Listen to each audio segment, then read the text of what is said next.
प्रभु तेरी वाणी जीवन की रोटी, नैनों की ज्योति अंधेरा मिटाती।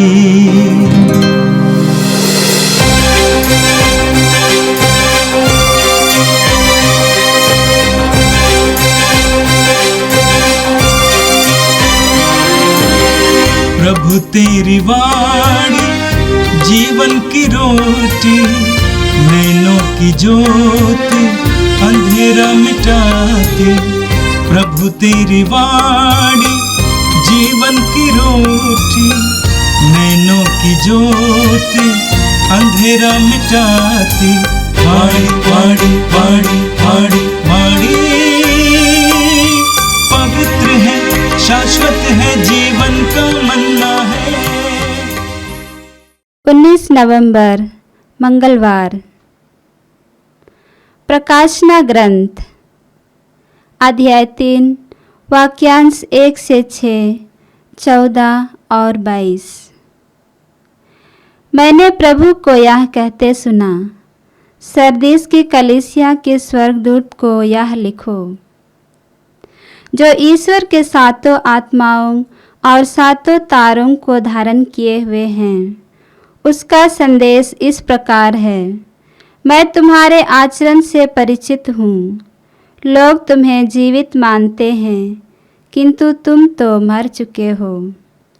जागो, तुम में से जो जीवन शेष है और मरने को है, उसमें प्राण डालो। मैंने तुम्हारे आचरण को अपने ईश्वर की दृष्टि में अपूर्ण पाया है। तुमने जो शिक्षा स्वीकार की और सुनी है, उसे याद रखो। उसका पालन करो और पश्चाताप करो। यदि तुम नहीं जागोगे तो मैं चोर की तरह आऊँगा और तुम्हें मालूम नहीं कि मैं किस घड़ी तुम्हारे पास आ जाऊँगा। सरदीस में तुम्हारे यहाँ कुछ ऐसे व्यक्ति भी हैं जिन्होंने अपने वस्त्रों को दूषित नहीं किया है। वे उजले वस्त्र पहनकर मेरे साथ टहलेंगे, क्योंकि वे इसके योग्य हैं। विजयी उसी प्रकार उजले वस्त्र पहन लेगा। मैं जीवन ग्रंथ में से उसका नाम नहीं मिटाऊंगा, बल्कि अपने पिता और उसके स्वर्गदूतों के सामने उसे स्वीकार करूंगा। जिसके सुनने के कान हो वह सुन ले कि आत्मा कलीसियाओं से क्या कहता है। लौदीकिया की कलीसिया के स्वर्गदूत को यह लिखो, आमीन। विश्वसनीय तथा सच्चे साक्षी ईश्वर की सृष्टि के मूल स्रोत का संदेश इस प्रकार है, मैं तुम्हारे आचरण से परिचित हूँ। तुम ना तो ठंडे हो और न गर्म। कितना अच्छा होता कि तुम ठंडे या गर्म होते, लेकिन तुम ना तो गर्म हो और न ठंडे, बल्कि कुनकुने हो। इसलिए मैं तुमको अपने मुख से उगल दूंगा।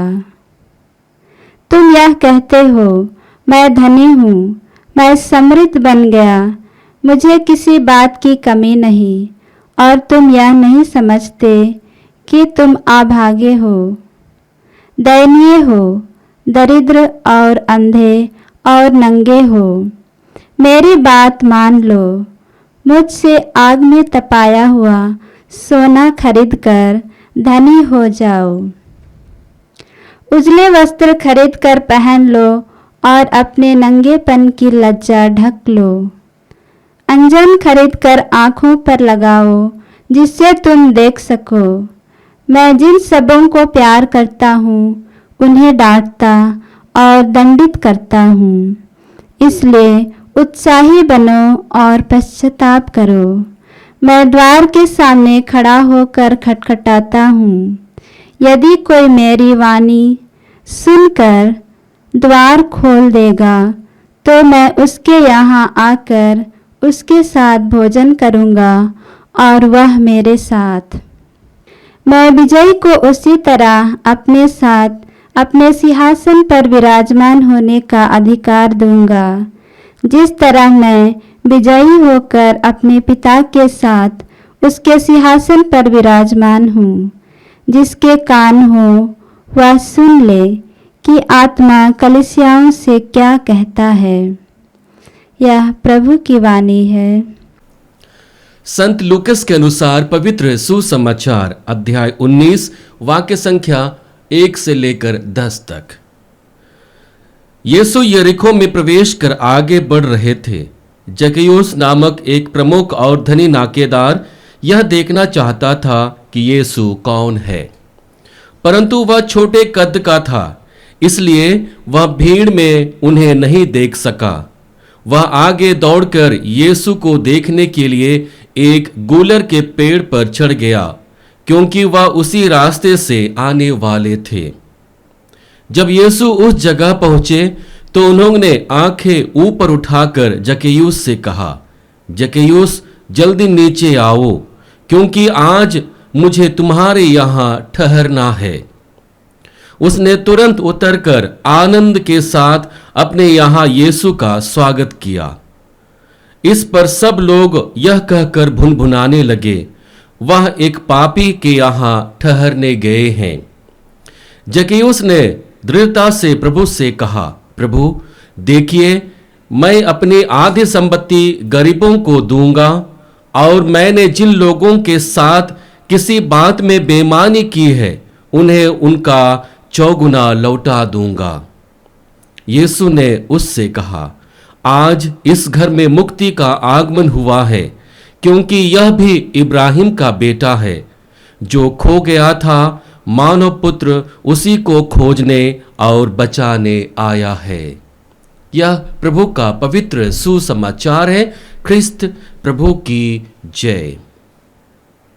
यीशु में मेरे प्रिय भाई और बहनों, बाइबल की सारी घटनाएं मनुष्य और ईश्वर के बीच के जो रिश्ते हैं उस पर मनन चिंतन करने का हमें एक अवसर देती है।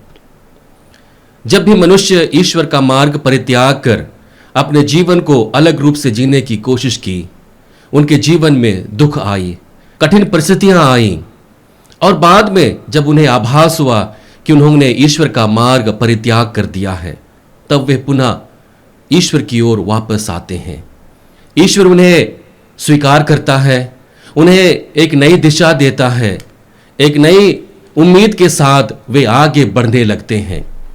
और यही पूरे बाइबल में हमें देखने को मिलता है कि कैसे ईश्वर अपने लोगों से प्यार करता है, और उसी प्यार को लोगों को देने के लिए ईश्वर लगातार प्रयत्न करते रहता है, लोगों के बीच आता है और अपने अकथनीय प्रेम को लोगों के लिए प्रकट करता है। आज के दोनों पाठ भी हमारे आध्यात्मिक जीवन को मनन चिंतन करते हुए कैसे हम ईश्वर की योजना को अपने जीवन में लागू करें, इस पर हमें एक अवसर मिलता है कि हम मनन चिंतन करें और अपने जीवन में परिवर्तन लेकर के आए। आज का पहला पाठ प्रकाशना ग्रंथ से लिया गया है, जहां पर संत यूहन्ना 2 कलीसियाओं को उनकी स्थिति को बताने की कोशिश करता है कि उन्हें अपने जीवन में परिवर्तन लेकर के आना है। उनकी स्थिति उतनी अच्छी नहीं है, यद्यपि बाहरी आवरण, बाहरी परिवेश में वे अच्छे दिखते हैं, सुंदर दिखते हैं, बलवान दिखते हैं, लेकिन उनकी आध्यात्मिकता एकदम समाप्त हो गई है।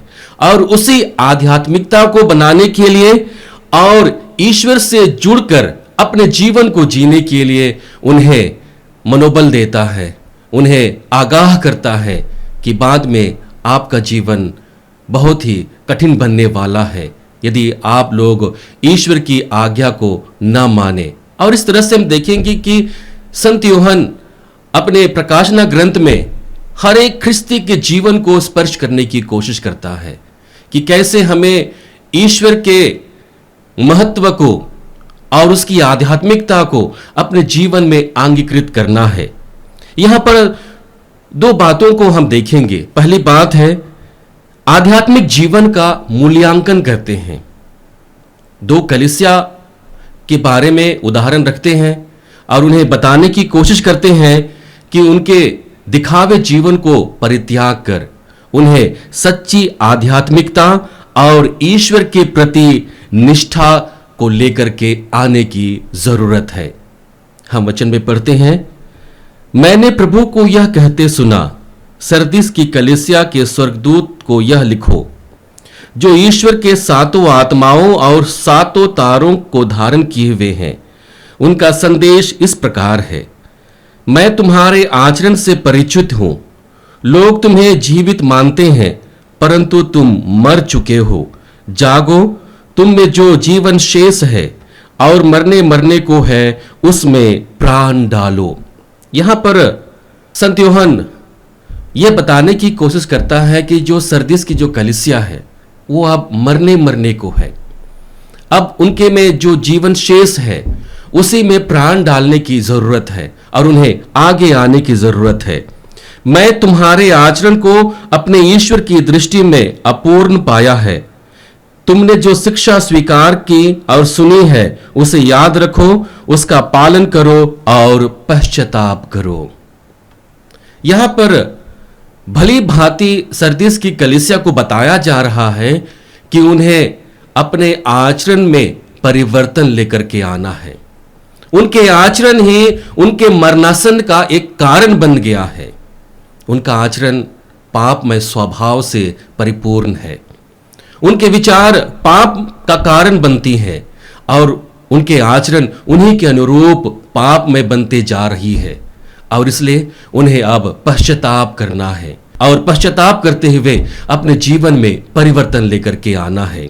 लौदीकिया की कलीसिया को भी यहां पर एक निर्देश दिया जाता है कि उन्हें कैसे अपने जीवन में परिवर्तन लेकर के आना है। हम वचन में पढ़ते हैं, लौदीकिया की कलीसिया के स्वर्गदूत को यह लिखो, आमीन, विश्वसनीय तथा सच्चे साक्षी, ईश्वर की दृष्टि के मूल स्रोत का संदेश इस प्रकार है, मैं तुम्हारे आचरण से परिचित हूं। तुम ना तो ठंडे हो ना गर्म। कितना अच्छा होता कि तुम ठंडे या गर्म होते, लेकिन तुम ना तो गर्म हो और ना ठंडे, बल्कि कुनकुने हो। इसलिए मैं तुमको अपने मुख से उगल दूंगा। तुम यह कहते हो, मैं धनी हूं, मैं समृद्ध बन गया, मुझे किसी बात की कमी नहीं, और तुम यह नहीं समझते कि तुम अभागे हो, दयनीय हो, दरिद्र हो, अंधे और नंगे हो।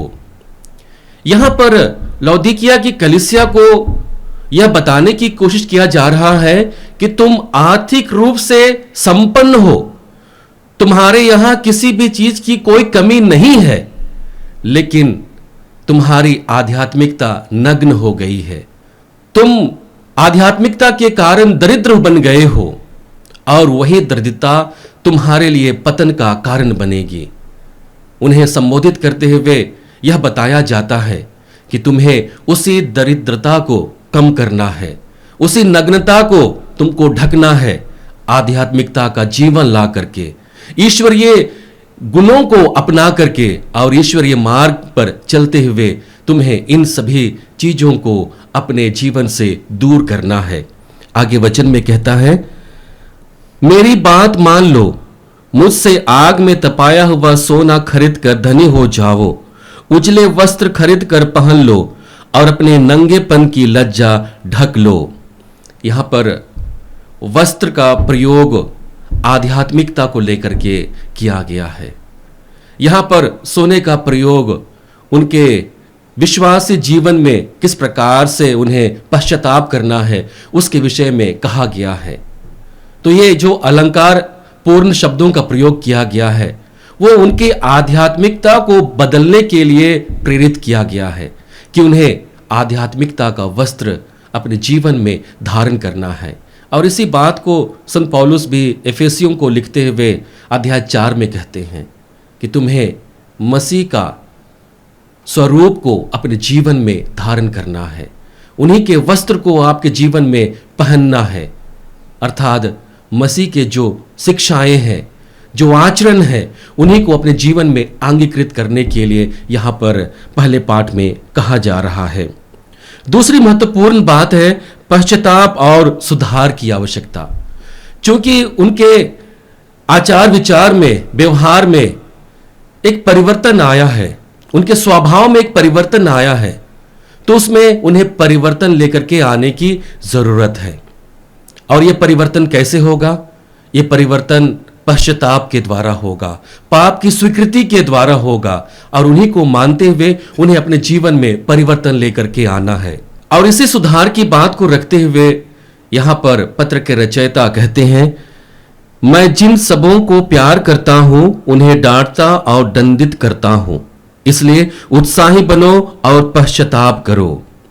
यहां पर उन्हें उत्साही बनने के लिए और पश्चाताप को अपने जीवन में लाने के लिए कहता है। और इसके साथ ही उन्हें अंतिम भाग में उन्हें ईश्वरीय मार्ग को बताता है कि प्रभु उनसे क्या कहना चाहते हैं। मैं द्वार के सामने खड़ा होकर खटखटाता हूं, यदि कोई मेरी वाणी सुनकर द्वार खोल देगा तो मैं उसके यहां आकर उसके साथ भोजन करूंगा और वह मेरे साथ। और यही बात को यहां पर प्रकाशन ग्रंथ के रचयिता बताने की कोशिश करता है कि जो प्रभु को स्वीकार करता है, जो प्रभु को सुनता है, जो प्रभु की ओर दृष्टि दौड़ाता है, उसके जीवन में प्रभु स्वयं आते हैं और उनके जीवन में परिवर्तन का कारण प्रभु स्वयं बनते हैं। और यही प्रक्रिया हमारे जीवन में लगातार होती है। यीशु में मेरे प्रिय भाई और बहनों, हमारे क्रिस्तीय जीवन की पहचान हमारी आध्यात्मिकता और जिस तरह से हम अपने जीवन को जीते हैं उसके द्वारा लोगों के सामने प्रकट होती है। जैसे जैसे हम प्रभु से दूर होते हैं, हमारे जीवन शैली में परिवर्तन आने लगता है। हम प्रभु के जितने नजदीक होते हैं, हमारे जीवन शैली में उतने ही आध्यात्मिकता आती है, जो दूसरों के लिए उदाहरण का कारण बनती है। और यही सारांश आज के पहले पाठ के द्वारा दिया हुआ है। आज हमें जरूरत है अपने जीवन को परखने का, अपने चेतना को जगाने का और प्रभु के प्रेम को अपने जीवन में महसूस करते हुए उन्हीं के अनुरूप अपने जीवन में परिवर्तन को लाने के लिए। और इसके लिए हमें लगातार प्रभु को सुनने की जरूरत है, प्रभु की ओर दृष्टि दौड़ाने की जरूरत है। आज के सुसमाचार में हमारे सामने एक बहुत ही जीवंत उदाहरण रखा गया है कि कैसे जब व्यक्ति ईश्वर की ओर अभिमुख होता है, प्रभु स्वयं उनके जीवन में आते हैं और अपने उपस्थिति के द्वारा उनके जीवन को परिवर्तित कर देते हैं। और आज के सुसमाचार में जक्कियुस के उदाहरण द्वारा हमको संबोधित किया जाता है। आज के सुसमाचार के द्वारा हम दो बिंदुओं पर मनन चिंतन करेंगे। पहला बिंदु है ईश्वर का सच्चा उद्देश्य। क्योंकि ईश्वर प्रेम है और उसी प्रेम को वह अपने लोगों को लगातार प्रदान करता है। उसी प्रेम के द्वारा वह हमें लगातार खोजता है, हमें लगातार ढूंढता है जब भी हम प्रभु से दूर हो जाते हैं। ईश्वर की दृष्टि में हर कोई मूल्यवान होता है और यही ईश्वर के प्रेम का एक उद्देश्य है। और इसी के साथ वह अपने लोगों को लगातार अपने साथ जोड़ करके रखता है। हम देखते हैं जक्कियुस केवल यीशु को देखना चाहता था और अपनी सारी कठिनाइयों का सामना करते हुए जब वह पेड़ पर चढ़ जाता है यीशु को देखने के लिए, यीशु उसकी इच्छा से परिचित थे और उसकी इच्छा को पूरा करने के लिए उन्हें एक निमंत्रण देता है उनके जीवन में आने के लिए। और जक्कियुस उसको सहर्ष स्वीकार करता है और हम देखते हैं कि उसके जीवन में परिवर्तन आता है। और यही परिवर्तन ईश्वर का सच्चा उद्देश्य है। हम संत लूकास के सुसमाचार अध्याय 5 वाक्य संख्या 32 में पढ़ते हैं, जहां पर प्रभु कहते हैं, मैं धर्मियों को नहीं पापियों को पश्चाताप के लिए बुलाने आया हूं। हम उसे संत मत्ती के सुसमाचार अध्याय 9 में भी पढ़ते हैं, जहां पर प्रभु स्वयं कहते हैं, मैं धर्मियों को नहीं पापियों को पश्चाताप के लिए बुलाने के लिए आया हूं। और आज के सुसमाचार के अंतिम भाग में प्रभु स्वयं कहते हैं, जो खो गया था मानव पुत्र उसी को खोजने और बचाने आया है।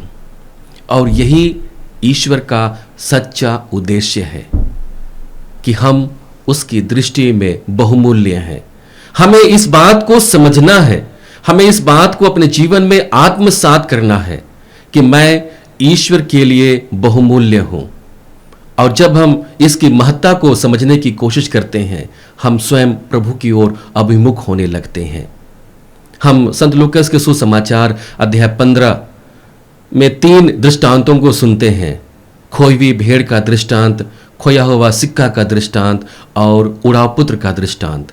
ये सारे दृष्टांत ईश्वर के सच्चे उद्देश्य को हमारे सामने प्रकट करते हैं कि कैसे ईश्वर 99 भेड़ों को छोड़कर एक भेड़ के लिए खोजने के लिए निकल पड़ता है। कैसे ईश्वर एक सिक्के को खोजने के लिए पूरे घर को बुहारता है। कैसे ईश्वर उड़ाव पुत्र को, जिसने उसका तिरस्कार किया था, फिर से उसे अपनाता है, वही इज्जत और शान शौकत उन्हें प्रदान करता है। दूसरी महत्वपूर्ण बात है पश्चाताप और जीवन में परिवर्तन। हर एक लोगों को ईश्वर एक अवसर देता है पश्चाताप करने के लिए, और उसी पश्चाताप के द्वारा उसके जीवन में परिवर्तन आता है। और इसी बात को हम जक्कैयुस के जीवन में देखते हैं। उसका स्वभाव, उसका चाल चलन अच्छा नहीं था, उनका चरित्र अच्छा नहीं था। जैसे ही यीशु उसके जीवन में आता है, उसे पश्चाताप होता है और बाद में उनका जीवन पूरी तरह से बदल जाता है। वह मुक्ति के भागी बनता है। हम देखते हैं कि कैसे पश्चाताप हमें ईश्वर के सानिध्य में आने के लिए, ईश्वर के प्यार को अपने जीवन में महसूस करने के लिए हमको निमंत्रण मिलता है। सबसे पहले हमें ईश्वर की ओर से आमंत्रण मिलता है, हमें न्योता मिलता है कि हम ईश्वर की ओर अभिमुख हो जाएं। और जैसे ही हम प्रभु की ओर आने लगते हैं, हमें ज्ञान मिलता है, हमें अपने जीवन के बारे में एहसास होता है कि हमारे जीवन में क्या है, हम कैसे अपने जीवन को जी रहे हैं, हमारे जीवन में अच्छाई है, बुराई है, उसे समझने के लिए हमें एक अवसर मिलता है। और जब यह अवसर मिलता है, तब हम अपने परिस्थिति को हम स्वीकार करने लगते हैं, अपने दयनीय स्थिति को हम प्रभु के सामने रखने की कोशिश करते हैं और एक संकल्प बांधते हैं कि आज के बाद ये हम नहीं करेंगे, इसका दोहरावा हम नहीं करेंगे, और उसके साथ में हमारे जीवन में परिवर्तन आता है। इसी को हम जक्कैयुस के जीवन में देखते हैं। और वह कहता है, देखिए मैं अपनी आधी संपत्ति गरीबों को दूंगा, और मैंने जिन लोगों के साथ किसी बात में बेईमानी की है, उन्हें उनका 4 गुना लौटा दूंगा। और यही परिवर्तन हमारे जीवन में आता है, जो हमें अपने द्वारा की हुई समस्याओं को, कठिनाइयों की क्षतिपूर्ति के लिए हमें आगे प्रेरित करता है। जक्कैयुस के जीवन में भी वही हुआ। उनके जीवन में परिवर्तन आया और क्षतिपूर्ति के लिए वह अपने को संकल्पित करता है, और इस तरह से अंत में वह मुक्ति का कारण बनता है। प्रभु स्वयं कहते हैं, यीशु ने उससे कहा, आज इस घर में मुक्ति का आगमन हुआ है, क्योंकि यह भी इब्राहिम का बेटा है। यीशु में मेरे प्रिय भाई और बहनों, क्रिस्ती जीवन में लगातार हमारे सामने चुनौतियां रहती हैं, क्योंकि हम संसार में हैं और सांसारिकता अपने प्रपंच में हमें फंसाए हुए रहती है, और लगातार इसी में हम संघर्ष करते रहते हैं। लेकिन संघर्ष करने के लिए प्रभु हमारा साथ देता है। उसे हमें चाहिए कि हम अपने जीवन में लेकर के आए, जैसे जक्कैयुस ने किया। और जो भी व्यक्ति प्रभु के सानिध्य में होता है या प्रभु को अपने जीवन में लेकर के आता है, इन संघर्षों का सामना करने के लिए वह अपने आप को सक्षम बनाता है। आइए हम प्रभु से प्रार्थना करें कि हम लगातार प्रभु में बने रहें, प्रभु के सानिध्य में आए, प्रभु को अपने जीवन में लेकर के आए, और दुनियावी संकटों का सामना करते हुए प्रभु के मुक्ति के भागी बने। आइए हम इस वरदान के लिए प्रभु से प्रार्थना करें। हे सर्वशक्तिमान पिता परमेश्वर, हम धन्यवाद देते हैं पिता आज के सुंदर दिन के लिए, तुझसे मिले हुए हर एक वरदानों के लिए धन्यवाद देते हैं। धन्यवाद पिता आज के इन वचनों के लिए, जिनके द्वारा हम अपने जीवन का मूल्यांकन कर रहे हैं। प्रभु हमारा मूल्यांकन सफल हो, और जो भी त्रुटियां हमारे जीवन में हैं, हमारे आचार व्यवहार में हैं, हमारे बातचीत में हैं, हम उसका परित्याग कर सकें। प्रभु, जिस प्रकार से तू जक्कियुस के जीवन में आकर उसे मुक्ति का भागी बनाया, ठीक वैसा ही प्रभु हम वचन पर गहन रूप से मनन चिंतन करके तुझे अपने जीवन में ला सकें और लाने के बाद उस मुक्ति के भागी बन सकें।